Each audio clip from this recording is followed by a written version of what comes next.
Welcome to lesson 4.2, function notation. The I can statement or the objectives are to define function, review function notation, review the vertical line test of a function, define the domain and range of a function. Please use the notes that I gave you in class today to follow along with the lesson. Definition. A function, the word that I would like you to fill out is the word function. A function is a relationship between two variables such that for every value of the independent variable, there is at most one value of the dependent variable. A function is also a set of ordered pair in which no two pairs have the same first coordinate. Let me give you an example of that. This is an example of a function. This is a growth chart of Rachel's height as she grows. You will notice that for every age, for example, at age 2, Rachel is approximately 33 inches tall. For age 12, she is approximately 64 inches tall. At any given point in her life, she is at most one height. So examples of functions, such as Rachel's height, is considered a function. If you're given a set of ordered pair, for example, 5, 6, 7, 9, 8, 16, those 3 points would be considered a function. However, this is not a function right here. If you're given points such as 5, 6, 7, 9, and 5, 8. That is not a function because I have a pair that has the same first coordinate. It has the same x coordinate. That is not a function. Another way that you can tell whether or not a graph is a function is by using what we call a vertical line test. By definition, a vertical line test is if no vertical line crosses the graph more than once, then the relation is a function. Here's an example of a function. Imagine that I have a vertical line and I am going to run that vertical line across my graph.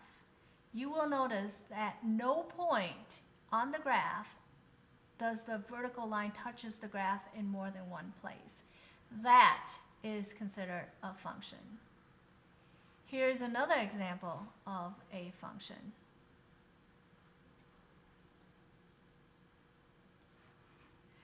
You will notice if I run this vertical line across, it will not touch the graph in more than one place.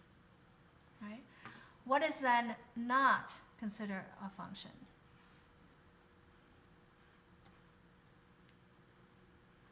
That is not a function.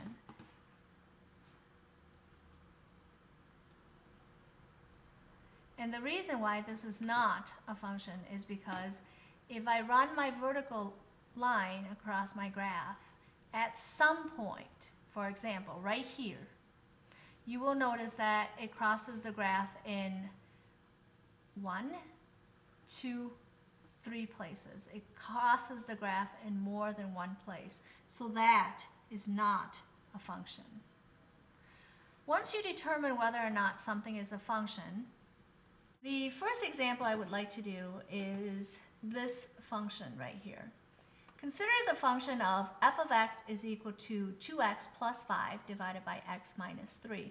I apologize for the blurry, but that's the way that the equation just happens to show up. All right. A asks you to find f of 8. What you notice is that the x is now being replaced by 8. So that's exactly what I'm going to do within the equation itself. I am going to rewrite the equation, replacing the x with 8. So every single time I see an x, I am going to replace it with an 8. So I have 2 times 8 plus 5 is divided by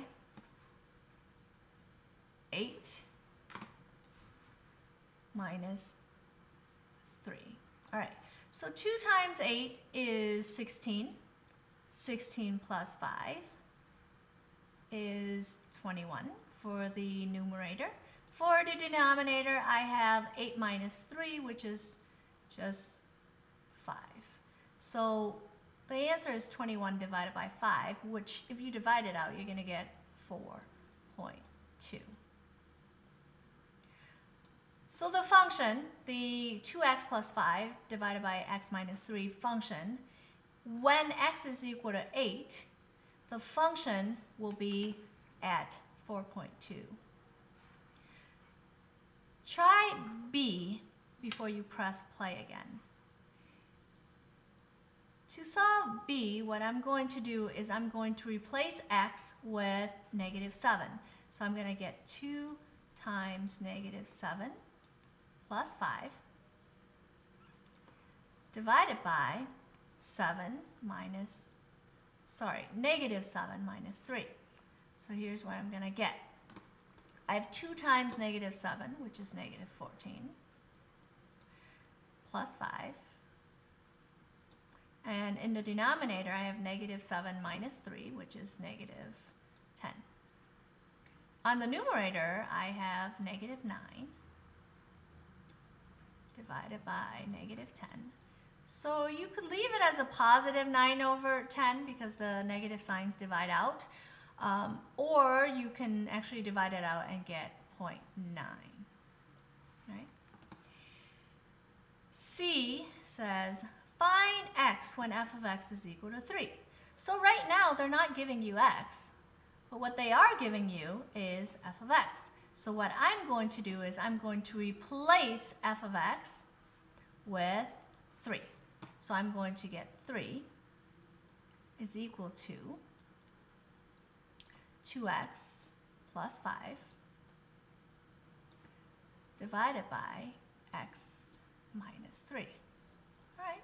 So now I'm going to use algebra to solve for x. So to undo this division of x minus 3, what I'm going to do is I'm going to multiply both sides by x minus 3. Let me move things over a little bit so it's easier for me to use that space. So I have x minus 3. Right? So that multiplication will undo the division.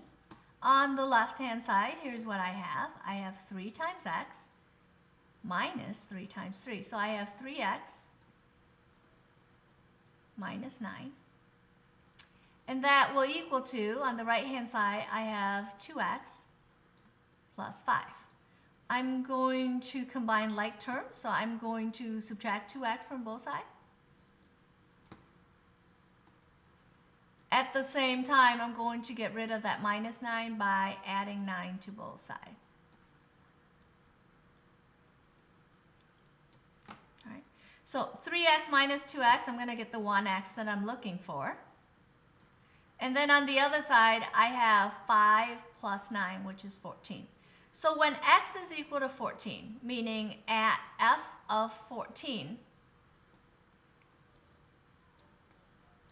I will get 3. Right? Let me double check myself. I just want to make sure. I'm going to substitute in 14 for x, back in the original equation. I just want to make sure that I'm getting 3 as my solution. So I have 2 times 14 plus 5. And I'm dividing it by 14 minus 3. All right, so 2 times 14 is 28. 28 plus 5 is 33. On the denominator, I have 14 minus 3, which is 11. So 33 divided by 11 does equal to 3. So it is true. When x is equal to 14, the function itself will equals to 3. This is how you solve for x, or to find x if you're given an equation. All right? Let me do one more example using graph. All right? So here's my function, and I'm calling this function g of x. I just want to make sure. Does it pass the vertical line test? Can I really call it a function?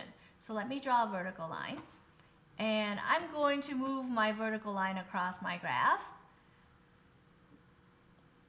At any point, does that vertical line crosses the graph in 2 or more places? And right now, it doesn't look like it. So yes, this is a function. So now I can use g of x to represent the fact that it is a function. Right? A says, find g of 1. What this means is, when x is equal to 1, where is g of x? All right? So what I'm going to do is, I'm going to go over to where x is equal to 1, which is right here. I'm going to go up to my graph, and you'll notice when x is equal to 1, my graph is at 3.